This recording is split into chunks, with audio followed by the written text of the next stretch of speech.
ख़वातीनो हज़रात, आदाब। आप हल्ला बोल देख रहे हैं। मैं ज़मरुद मुग़ल हूँ। पहले कुछ पोस्ट हैं वो पढ़ के आपको सुनाते हैं और उसके बाद एडवोकेट मुर्तज़ा खान साहब से बात करेंगे।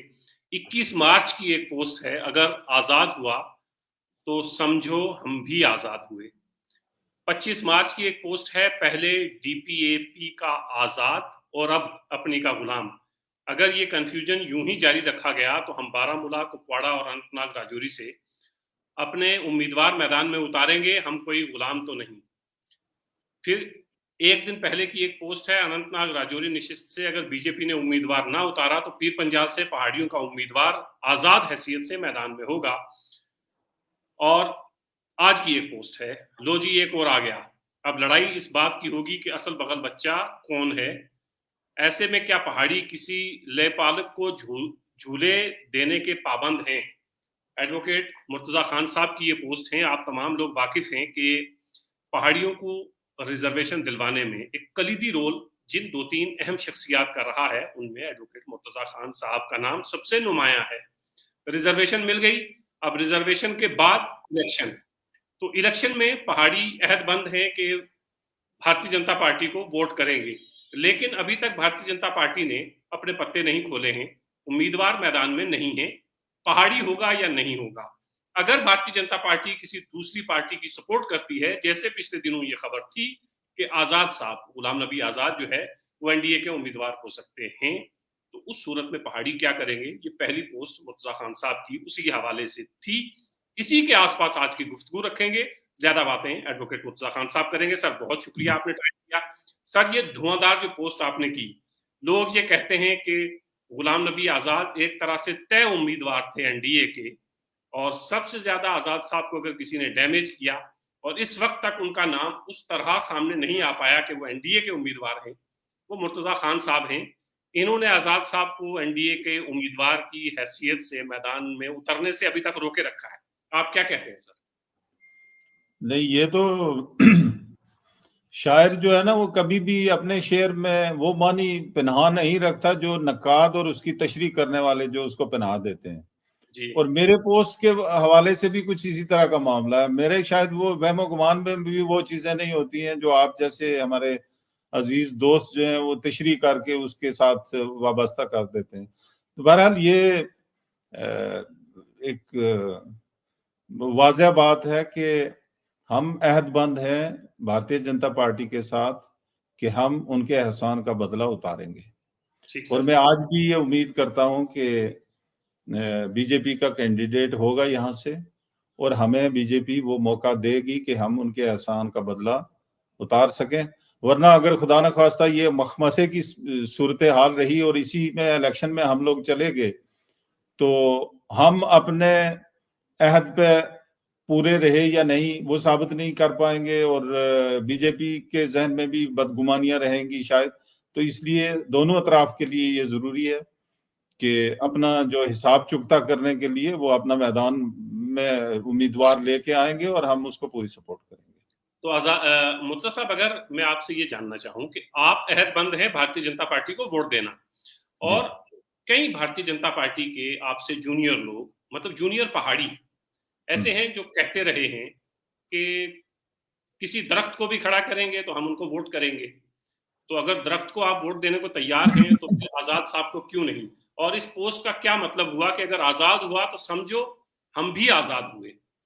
देखिए, हमारा जो अहद है, हमारी कमिटमेंट है कि बीजेपी अपनी जानब से जैद बकर अलफ बे जीम दाल जिसको भी खड़ा करें, जी वो कोई भी हो, जी। लेकिन उसके पास निशान होना चाहिए भारतीय जनता पार्टी का जो कमल का निशान है वो लेके आए। ठीक है। प्रॉक्सीज के लिए हमने कोई कमिटमेंट नहीं की हुई है। ठीक। और मुझे ये यकीन है कि खुदा न खास्ता बीजेपी की वो नौबत नहीं है अभी इस मुल्क में कि इसको प्रॉक्सीज का सहारा लेना पड़े, और कभी एक आदमी दावा करता फिरे कि मैं बीजेपी की हिमायत से लड़ने जा रहा हूं और कभी दूसरा।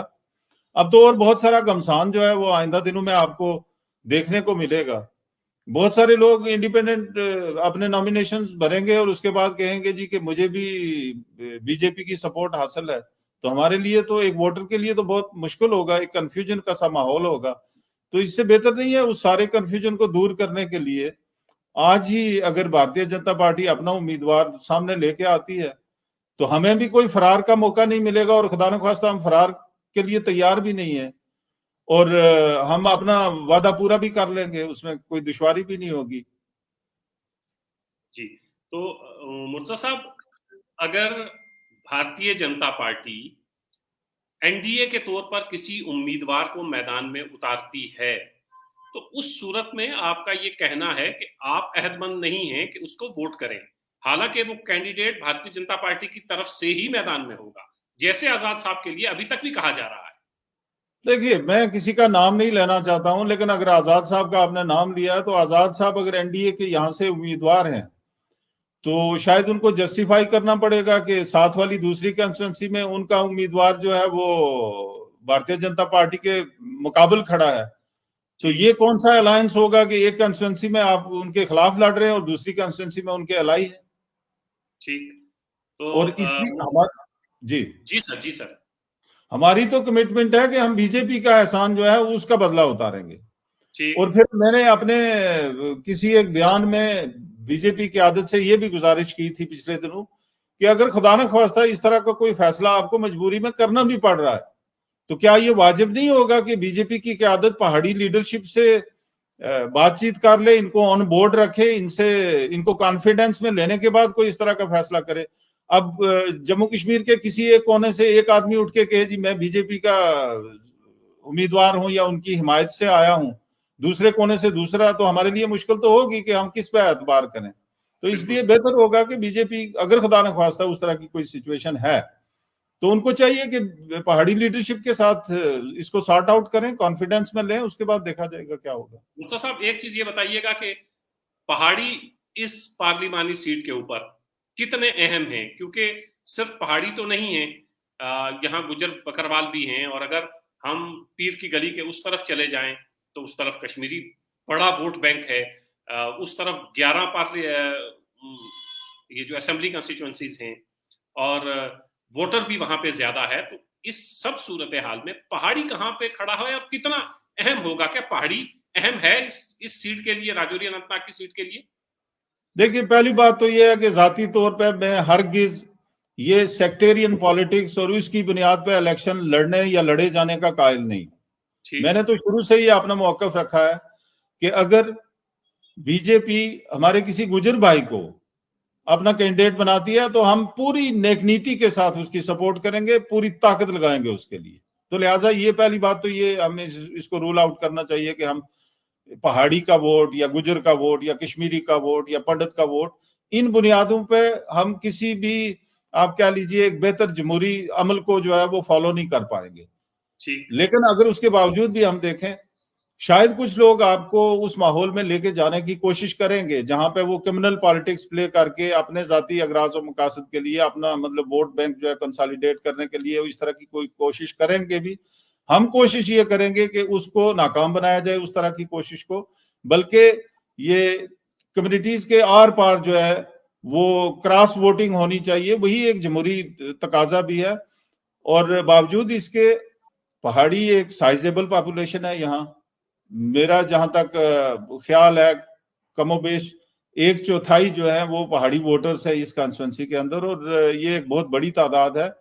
और साथ ही साथ मैं ये भी कहता चलूं कि मैं कभी गारंटी नहीं दे सकता हूं कि पहाड़ी सारे के सारे किसी एक कैंडिडेट के लिए इकट्ठे होकर वोट करेंगे, या मेरे गुजर भाई जो हैं वो किसी एक के लिए वोट करेंगे, या कश्मीरी किसी एक के लिए करेंगे। ये तो आपस में बाहमी इख्तलाफात, नजरियाती इख्तलाफात तो हमेशा से जमहूरियत में देखने को मिलते हैं और यहाँ भी देखने को मिलेंगे।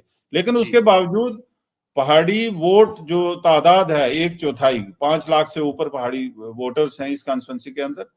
और ये जो जिस ढंग से उम्मीदवार कोई एक तरफ से, कोई दूसरी तरफ से, कोई चौथी तरफ से आ रहा है, तो लगता ये है कि पहाड़ी जो है उनका एक कुलीदी किरदार होगा इस इलेक्शन के नताज को किसी मंजिल तक लेके जाने में। मुर्तजा साहब, जो आपने ये फरमाया कि कोई एक तरफ से आ रहा है, कोई दूसरी तरफ से आ रहा है, तो उसमें अभी थोड़ी ही देर पहले अपनी पार्टी के उम्मीदवार जफर साहब मैदान में हैं, वो पहाड़ी हैं, और इस तरह के उम्मीदवार और भी मैदान में आ सकते हैं।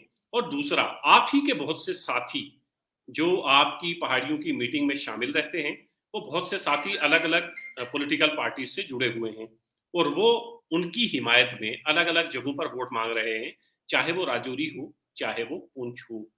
तो फिर पहाड़ी यकजा कैसे हुआ? पहाड़ी कैंडिडेट भी खड़ा हो गया दूसरी पार्टी से, और फिर अलग अलग पार्टी में जो पहाड़ी हैं वो बहसियत उम्मीदवार तो खड़े नहीं हो रहे हैं, लेकिन अपने उम्मीदवार के लिए वोट भी मांग रहे हैं। तो इस सूरत में पहाड़ी वोट कितना टूटेगा जो दूसरी पार्टियों को मिलेगा, और फिर आप भारतीय जनता पार्टी को कितना वोट दिलवा पाएंगे? देखिए, जहां तक आपने नाम लिया अपनी पार्टी के उम्मीदवार जो हैं, वो अपनी पार्टी के कैंडिडेट की हैसियत से मैंने सुना है कि उन्होंने ऐलान किया है कि वो भी मैदान में होंगे। वो पहाड़ियों के लीडर की हैसियत से नहीं है। लेकिन है पहाड़ी। लिहाजा हाँ, लिहाजा वो अपनी पार्टी के उम्मीदवार हैं, वो पहाड़ी उम्मीदवार नहीं है। ठीक। पहाड़ियों का उम्मीदवार होगा या तो बीजेपी का या फिर खुद पहाड़ियों का। और वो तो वैसे भी एक ऐसी जमात के साथ वाबस्ता है जिसका ट्रैक रिकॉर्ड जो है वो कोई ज्यादा बेहतर भी नहीं है। और फिर दूसरा अलमिया ये है, वो मेरे बहुत अच्छे दोस्त हैं, लेकिन वो इस कॉन्स्टिट्यूंसी से भी नहीं है, वो दूसरी कॉन्स्टिट्यूंसी से है। और हमने इस बीजेपी लीडरशिप को ये भी कह दिया हुआ है कि जो भी हमारा उम्मीदवार आप तय करें, वो हमारी इसी अनंतनाग राजौरी पार्लियामेंट्री कॉन्स्टिट्यूंसी की हदूद के अंदर का होना चाहिए, यहाँ का वोटर होना चाहिए। ठीक। तो इसलिए हम उनको ज्यादा सीरियस नहीं लेते हैं। वो अपनी पार्टी जाने, वो जाने, वो पहाड़ी उम्मीदवार नहीं है, वो अपनी पार्टी के उम्मीदवार है। लेकिन रहा सर जो दूसरा हिस्सा आपके सवाल का, जी। दूसरी बात आप ये कह रहे हैं कि हमारे वो साथी जो मुख्तलिफ पार्टियों के साथ जुड़े हुए हैं और वो उनके लिए कैंपेन कर रहे हैं, तो वो पहाड़ी वोट में कितना डेंट डालेंगे और वो इसमें से कितना हिस्सा काट के इधर उधर अपनी पार्टियों के लिए लेके चले जाएंगे। मैंने पहले शुरू में अर्ज किया कि कोई भी कम्युनिटी एन ब्लॉक किसी एक की झोली में पड़ जाएगी, ऐसा मुमकिन कभी नहीं होगा। ठीक है और सर। मैं वो मार्जिन 2%, 5%, 10% का मार्जिन में हमेशा रख के बात करता हूं। ठीक ये सर। जो सारे हमारे साथी हैं, अगर कितनी भी ताकत लगा लेंगे, ये 5 से 10% इधर उधर नहीं कर पाएंगे। उसके अलावा 90 to 95% पहाड़ी वोट कंसोलिडेटेड होगा, बशर्ते के बीजेपी का अपना कैंडिडेट होगा। अगर बीजेपी का अपना कैंडिडेट नहीं हुआ तो ऐसी सूरत में पहाड़ी लीडरशिप है, जो पहाड़ी फोरम, हम ने एक मशावरती अमल जो है उसका आगाज कर लिया है। हम वॉच कर रहे हैं कि बीजेपी किस तरीके से ये एक्ट करती है, हम उसी एतबार से रिएक्ट करेंगे। और हमारे साथी जो हैं वो हम कोशिश करेंगे कंसेंसस डेवलप करें, और कंसेंसस के नतीजे में हम देखेंगे कि हमारा अपना कैंडिडेट होगा या हम जो भी फैसला लेंगे वो मशावरत के साथ होगा और अक्सरियती पहाड़ी लीडरशिप को ऑन बोर्ड रख कर होगा। मुर्तजा साहब, एक आखिरी सवाल ये बताइएगा कि आप कह रहे हैं कैंडिडेट भारतीय जनता पार्टी का हो, अगर नहीं तो फिर पहाड़ी अपना कैंडिडेट खड़ा करेंगे, तो ये कितना मुमकिन हो पाएगा? और अगर पहाड़ियों का अपना कोई कैंडिडेट खड़ा होता है तो वो जीतने की पोजीशन में तो नहीं हो पाएगा ना, क्योंकि इतनी बड़ी आप तादाद पहाड़ियों की नहीं है। जी सर। जी, डोडा पार्लिमानी सेगमेंट से 12 उम्मीदवार हैं ठीक और वो सर। 12 के 12 जीतने के लिए इलेक्शन नहीं लड़ रहे। हम्म। किसी भी इलेक्शन में आप ये नहीं कह सकते हैं कि किसी कैंडिडेट को ता वक्त के उसको ये यकीन ना हो कि वो जीतेगा, उसको नॉमिनेशन नहीं फाइल करना चाहिए, ऐसा नहीं होता है। ठीक सर। और इस तरह के सिचुएशन में जहां पे बहुत सारे कैंडिडेट्स होंगे जो अपने आप को हैवी वेट कह रहे हैं, कोई बड़ी पार्टी का कह रहा है अपने आप को, कोई उससे बड़ी पार्टी का अपने आप को बता रहा है, 4-5 भी अगर इस तरह के कैंडिडेट्स होंगे तो पहाड़ियों की तादाद मैंने आपको बताया कि इतनी है मौजूद यहाँ पे कि इनका अपना कैंडिडेट जो है वो इलेक्शन जीत सकता है। और यही नहीं, इसके दूरदर्श नतायज होंगे। ये पार्लिमानी इलेक्शन जो है ये यहीं तक महदूद नहीं होगा, बल्कि आइंदा इलेक्शन जो है असेंबली का, इस एक्सरसाइज का उसके ऊपर भी एक वाजिया असर जो है वो नजर आएगा आपको। लिहाजा ये उस इलेक्शन के लिए भी एक तैयारी होगी। आज अगर पहाड़ी अपने वोटर और वर्कर्स को, पहाड़ी लीडरशिप किसी दूसरे की गाड़ी में बिठा देगी तो कल असेंबली के इलेक्शन के वक्त में तो बहुत सारी मुश्किलात पेश आएंगी। तो ठीक। कंसोलिडेशन के पर्पसेस के लिए भी ये पहाड़ियों के लिए जरूरी है। और मैं आपसे ये भी गुजारिश करूं, पहाड़ी लोगों के अंदर, उनके जहनों में, उनके दिलों में ये जज्बा बेदार हुआ है और रफ्ता रफ्ता ये स्ट्रेंथन होगा, मजबूत होगा कि इनको अपनी शनाख्त जो है वो अपनी आइडेंटिटी उसको कायम दायम रखने के लिए, बरकरार रखने के लिए अपने कैंडिडेट को फॉलो करना पड़ेगा, फॉलो करना चाहिए। और जहां तक मुझे लगता है, जो मेरी फीडबैक है, हमारे नौजवान खासकर पढ़े लिखे लोग जो हैं वो इन लाइंस पे सोच रहे हैं। उनके सामने ये कोई फर्क नहीं पड़ता है कि कोई डोडा से उठ के आके मेंबर पार्लियामेंट बन के उनकी मुखालफत करेगा या कोई किसी दूसरी जगह से आके उनके लिए मसाइल पैदा करेगा। मेरे ख्याल से पहाड़ी लोग ज्यादा बेहतर मुतमईन होंगे अपना वोट किसी अपने लीडर को देकर जो उनको लगेगा कि हमें कंसोलिडेट करने में अपना क्या किरदार निभा सकता है। तो ये कोई नहीं है हमेशा रिजल्ट ओरिएंटेड एक्सरसाइज के अलावा आपको ये भी देखना है कि आपका असल मकसद क्या है, क्या आप उसमें कामयाब हो रहे हैं या नहीं। मुर्तजा साहब, एक चीज ये बताइएगा, मान लें पहाड़ी कैंडिडेट बहैसियत भारतीय जनता पार्टी के नहीं, बल्कि आप किसी पहाड़ी कैंडिडेट को सामने लाते हैं और वो कामयाब भी हो जाता है, तो उसके बाद क्या आप भारतीय जनता पार्टी में? ये तो बहुत दूर की बात है ना, ये तो बहुत दूर की बात है। उसके बीच 2 बीच में महीने बाद की बात है सर, सिर्फ 2 महीने बचे हैं। मैं कहता हूं वो तो तब की बात है ना। वो तो देखें, पॉलिटिक्स में कभी भी आप इतने दूर प्रिडिक्शंस नहीं कर सकते हैं। यहाँ तो लम्हा बलम्हा चीजें बदल रही होती हैं। तो अल्लाह करे अगर पहाड़ियों का कैंडिडेट आता है और वो इलेक्शन जीतता है, तो ये तो उस वक्त के हालात का तकाजा क्या होगा उसके मुताबिक वो फैसला करने वाले लोग मौजूद होंगे। लेकिन मेरा ये जाती नजरिया है कि अगर भारतीय जनता पार्टी कैंडिडेट अपना नहीं उतारती है, ऐसे में पहाड़ी लीडरशिप को मैंने उनको फर्दन फर्दन भी अपील करने की कोशिश की है। और हमने, जैसा कि मैंने अर्ज किया, हम उस मुशावरत के प्रोसेस में है। तो मैं सब लोगों से, उन लीडर्स से नहीं बल्कि अवाम से भी ये गुजारिश करूंगा कि अगर पहाड़ी कैंडिडेट मैदान में कल लाया जाता है तो पहाड़ी कम्युनिटी के लोगों को न सिर्फ खुद उसको सपोर्ट करना चाहिए, बल्कि बाकी कम्युनिटीज के लोगों को भी ये कहना चाहिए कि हमारा ये एक रीजनल कैंडिडेट अगर सामने आ रहा है इस खिता से, उसको सपोर्ट करना चाहिए। और बहुत सारे लीडर्स ऐसे हैं जो पहाड़ी कम्युनिटी के अलावा हैं, जिन्होंने मुझे जाती तौर पे ये कहा है कि अगर पहाड़ी लोग अपना कैंडिडेट मैदान में उतारेंगे, हम उनकी सपोर्ट करेंगे। तो मुर्तजा साहब, आखिर भारतीय जनता पार्टी को आप क्या कहना चाहेंगे कि भारतीय जनता पार्टी से कोई भी उम्मीदवार हो, बस वो कमल का निशान लेकर आए, पहाड़ी उसके पीछे है सर? मैंने अर्ज किया, हमारी ये कमिटमेंट है। लोग राह फरार तलाश करते हैं। हमारे एक बुजुर्ग साथी हैं, वो जब किसी मुश्किल में फंस जाते हैं तो वो खुद एतराफ करते हैं, कहते हैं जी हाँ मुझसे कुछ हो गया, इधर उधर अल्फाज की चौक हो गई, अब आइए सब मिलके इसको कोई खूबसूरत मोड़ देते हैं। जहां मतलब हेरा फेरी करनी हो उसको वो कहते हैं खूबसूरत मोड़। लेकिन मैं हरगिज इस रवश का कायल नहीं हूं। मेरा ये ईमान है कि आप जिंदगी के किसी शोबा में भी हो, इखलाकी तकाजे जो है बुनियादी, उनसे इनराफ कभी भी किसी सूरत में जो है वो वाजिब नहीं है। हमारी एक कमिटमेंट है बीजेपी की लीडरशिप से, हम एहसान का बदला एहसान से देंगे। मैं उस नजरिए की वजह से बीजेपी के एहसान के उतारने के लिए इस कमिटमेंट पर कायम हूं। हो सकता है मेरे 50 इख्तलाफात होंगे बीजेपी लीडरशिप से बहुत सारे इश्यूज के ऊपर, लेकिन चूंकि हमारी कमिटमेंट है, हम अपनी कमिटमेंट को पूरा करेंगे। हम उन इख्तलाफात को इस वक्त नजरअंदाज करेंगे। एहसान का बदला एहसान, ये आपने मुर्तजा खान साहब से कई महीने पहले सुना था कि पहाड़ियों को रिजर्वेशन मिलेगी तो फिर एहसान का बदला एहसान से उतारा जाएगा। लेकिन फिलहाल जो राजौरी अनंतनाग की पार्लिमानी सीट है, जहां सबसे ज्यादा पहाड़ी रहते हैं, वहां भारतीय जनता पार्टी ने अपने कैंडिडेट का ऐलान नहीं किया है और ना ही भारतीय जनता पार्टी ने यह कहा है कि हमारा कोई भी उम्मीदवार होगा किसी दूसरी जमात से या एनडीए का कोई उम्मीदवार होगा। लेकिन जब तक भारतीय जनता पार्टी अपने कैंडिडेट का ऐलान नहीं करती है तो कयास आराइयां तो इस तरह की चलती रहती हैं, बातें होती रहती हैं।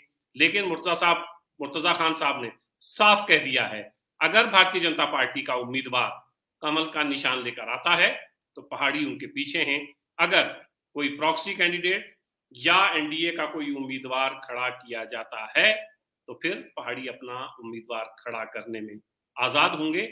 मुर्तजा खान साहब की पोस्ट आप फेसबुक पर भी पढ़ सकते हैं। दिलचस्प पोस्ट है, एक जुमले में बहुत लंबी चौड़ी बात कहने का हुनर मुर्तजा खान साहब जानते हैं। मुर्तजा साहब, बहुत शुक्रिया, आपने कीमती वक्त दिया। नवाज, शुक्रिया आपका, बहुत शुक्रिया।